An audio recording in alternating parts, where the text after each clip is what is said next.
prête-t-elle des milliards au Kazakhstan pour construire une centrale nucléaire? La question paraît simple, mais la réponse de Vladimir Poutine risque d'en surprendre plus d'un. Lors de sa visite officielle au Kazakhstan, le président russe a été confronté à une question que beaucoup se posent. Est-il vraiment avantageux pour Moscou de financer un tel projet dans un pays considéré comme riche? Dans cette intervention, Poutine dévoile les véritables enjeux économiques, énergétiques et géopolitiques derrière cet accord stratégique. Une réponse qui permet de mieux comprendre la vision à long terme de la Russie dans la région. Écoutez attentivement, car certains chiffres et certaines révélations pourraient bien changer votre regard sur cette coopération entre Moscou et Astana. Les amis, c'est toujours un grand plaisir de vous avoir sur notre plateforme d'échange. Merci, je suis là pour vous dire merci. Merci d'être venu, merci d'être là. Et les amis, prenez le temps de regarder cette vidéo attentivement. Prenez le temps de l'écouter attentivement, les amis. Écoutons cette vidéo. Антон Верницкий, Первый канал. И все же подведите итоги. Vladimir Vladimirovitch, Anton Vernitsky, Première chaîne. Pourriez-vous tout d'abord dresser le bilan de votre visite d'État au Kazakhstan? Et une autre question, de nombreux documents ont été signés, notamment concernant la construction d'une centrale nucléaire ici, avec l'octroi par la Russie d'un crédit public à l'exportation destiné à financer ce projet. Est-il vraiment avantageux pour la Russie de construire cette centrale avec son propre argent? Le Kazakhstan reste malgré tout un pays riche, à en juger par l'accueil qui nous est réservé ici. Merci. Tout d'abord, nos conditions de financement pour ce type d'infrastructure ne diffèrent en rien de celles appliquées dans d'autres régions du monde. C'est une pratique internationale standard. Lorsqu'un pays réalise ce genre de projet, des crédits appropriés sont généralement accordés. Dans plusieurs pays européens, ainsi qu'en Russie, il existe des lignes de crédit spécialement destinées à soutenir les exportations nationales, qu'il s'agisse de biens ou de services. Bien entendu, cela est avantageux pour nous, car nous ne donnons pas cet argent, nous le prêtons. Cet argent reviendra au budget russe. Nous accordons ces crédits avec intérêt, comme cela se fait partout dans ce type d'opération. Les taux appliqués sont raisonnables et conformes aux normes et aux exigences internationales actuelles. Deuxièmement, ces projets permettent à nos propres usines de recevoir des commandes.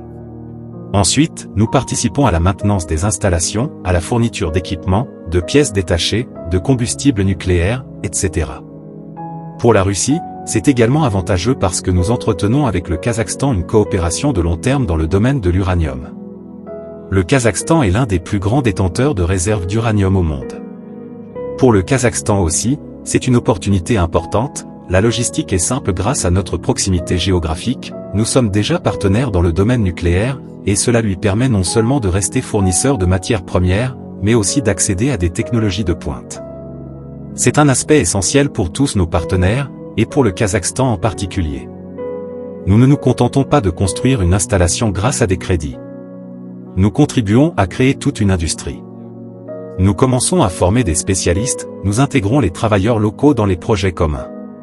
Je ne me souviens pas exactement des chiffres concernant le Kazakhstan, mais en règle générale, au moins 25% des travaux réalisés lors de la construction de ce type d'installation sont confiés aux entreprises et aux spécialistes du pays partenaire.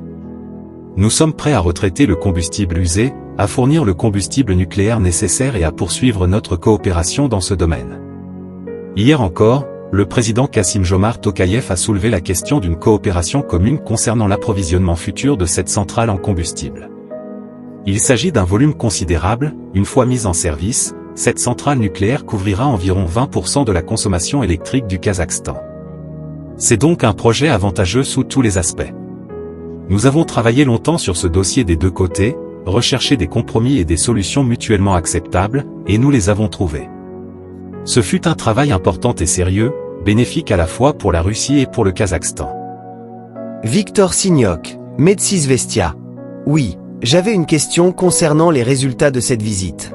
Nous sommes satisfaits de ces résultats, car nous avons en quelque sorte tiré un bilan de tout ce qui a déjà été accompli. Notre commerce bilatéral a atteint un niveau record de plus de 20 milliards de dollars et continue de progresser.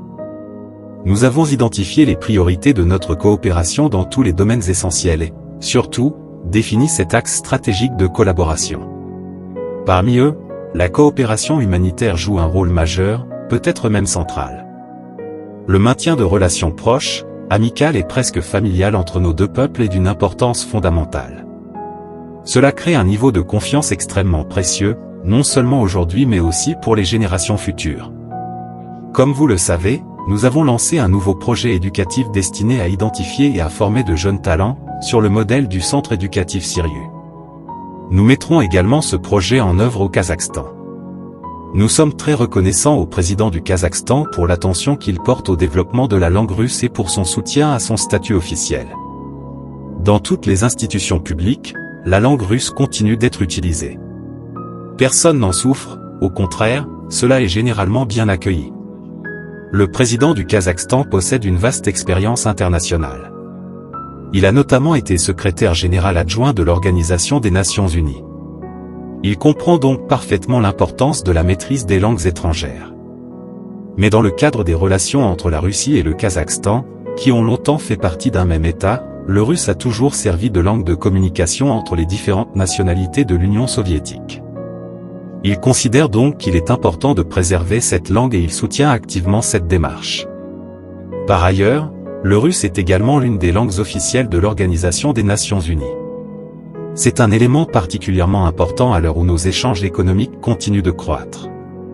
Cela peut paraître simple, mais plus les relations économiques et commerciales sont développées, plus la demande pour une langue commune augmente. Ainsi, soutenir la langue russe contribue également au développement économique. Le président du Kazakhstan ne se contente pas de comprendre cette réalité, il prend des mesures concrètes pour créer les conditions nécessaires à son maintien et à son développement.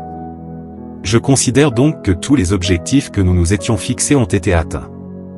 Nous sommes pleinement satisfaits des résultats de ce travail accompli ensemble. Au ressort de cette intervention de Vladimir Poutine, c'est avant tout une vision stratégique de long terme des relations entre la Russie et le Kazakhstan. Derrière la question apparemment simple du financement d'une centrale nucléaire se cache en réalité une réflexion beaucoup plus large sur l'influence économique, la coopération technologique et la place des deux pays dans l'espace eurasiatique. À première vue, certains pourraient effectivement s'interroger, pourquoi la Russie accorderait-elle un important crédit à un pays disposant déjà de ressources naturelles considérables et d'une économie relativement solide? C'est précisément à cette interrogation que Vladimir Poutine a voulu répondre. Selon lui, il ne s'agit pas d'un cadeau ni d'une aide désintéressée, mais d'un investissement économique qui doit générer des retombées pour les deux parties. Les crédits accordés seraient remboursés avec intérêt, tandis que les entreprises russes bénéficieraient de commandes importantes sur plusieurs décennies. Dans cette logique, la construction d'une centrale nucléaire n'est pas un simple chantier. C'est un partenariat industriel qui implique la fourniture d'équipements, la maintenance, le combustible nucléaire, la formation des spécialistes et l'accompagnement technique pendant toute la durée de vie de l'installation. Cette approche illustre une réalité souvent méconnue du grand public. Dans le secteur nucléaire, le véritable enjeu n'est pas seulement la construction de la centrale elle-même. Le plus important réside souvent dans la relation qui se poursuit pendant plusieurs dizaines d'années après sa mise en service. Lorsqu'un pays choisit une technologie nucléaire, il choisit également un partenaire avec lequel il devra coopérer sur le long terme. C'est ce que Vladimir Poutine a cherché à mettre en avant lorsqu'il explique que la Russie ne vend pas simplement un projet, mais participe à la création d'une filière complète. Un autre élément particulièrement intéressant concerne l'uranium. Le Kazakhstan figure parmi les plus grands producteurs mondiaux de cette ressource stratégique. La Russie possède quant à elle une expertise reconnue dans le domaine du nucléaire civil. En associant les ressources naturelles kazakhes aux capacités technologiques russes, les deux pays cherchent manifestement à renforcer leur position dans un secteur considéré comme essentiel pour l'avenir énergétique mondial. À une époque où de nombreux pays s'interrogent sur leur indépendance énergétique et sur les moyens de réduire les émissions de carbone, l'énergie nucléaire revient progressivement au centre des débats internationaux. Mais au-delà de l'aspect économique et énergétique, ce discours révèle également une dimension géopolitique importante. Depuis plusieurs années, le Kazakhstan mène une politique étrangère équilibrée en cherchant à entretenir de bonnes relations avec ses différents partenaires internationaux. Dans ce contexte, la coopération avec la Russie demeure un pilier majeur de sa stratégie. Pour Moscou, maintenir des liens étroits avec ses voisins d'Asie centrale représente également un enjeu essentiel. La stabilité régionale, les échanges commerciaux, les infrastructures communes et les projets énergétiques constituent autant d'éléments qui renforcent cette interdépendance. Il est également intéressant de noter que Vladimir Poutine a consacré une partie importante de son intervention aux questions culturelles et linguistiques. Certains observateurs auraient pu s'attendre à un discours exclusivement centré sur l'économie ou l'énergie. Pourtant, le président russe a longuement évoqué l'importance du russe comme langue de communication et comme outil de coopération entre les deux peuples. Ce choix n'est probablement pas anodin. Dans les relations internationales, les liens humains, éducatifs et culturels jouent souvent un rôle aussi important que les contrats économiques. Lorsqu'il parle de confiance, de proximité historique et de coopération éducative, Vladimir Poutine cherche à rappeler que les relations entre les deux pays dépassent largement les seuls intérêts commerciaux.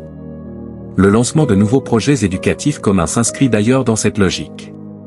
Former de jeunes talents, développer les échanges académiques et renforcer les compétences techniques constitue une manière de préparer l'avenir tout en consolidant les liens entre les générations futures. Là encore, nous sommes face à une vision qui s'inscrit dans le temps long plutôt que dans la recherche de résultats immédiats. Cette intervention met également en lumière une caractéristique récurrente de la politique étrangère russe, l'accent mis sur les partenariats stratégiques de longue durée.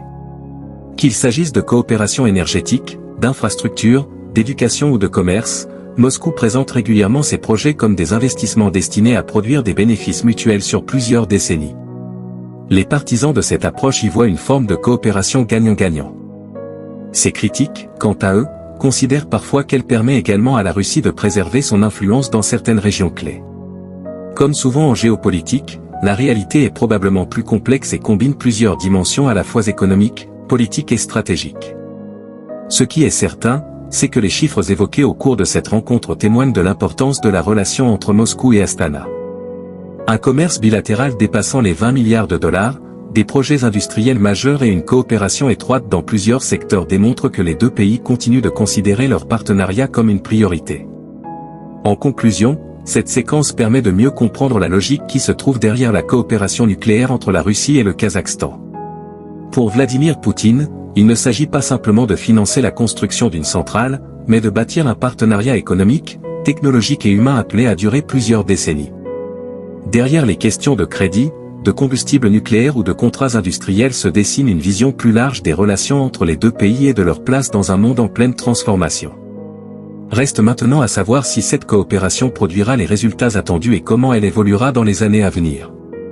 Une chose est sûre, les décisions prises aujourd'hui dans le domaine de l'énergie, de la technologie et de l'éducation auront des conséquences qui dépasseront largement le cadre de cette visite officielle.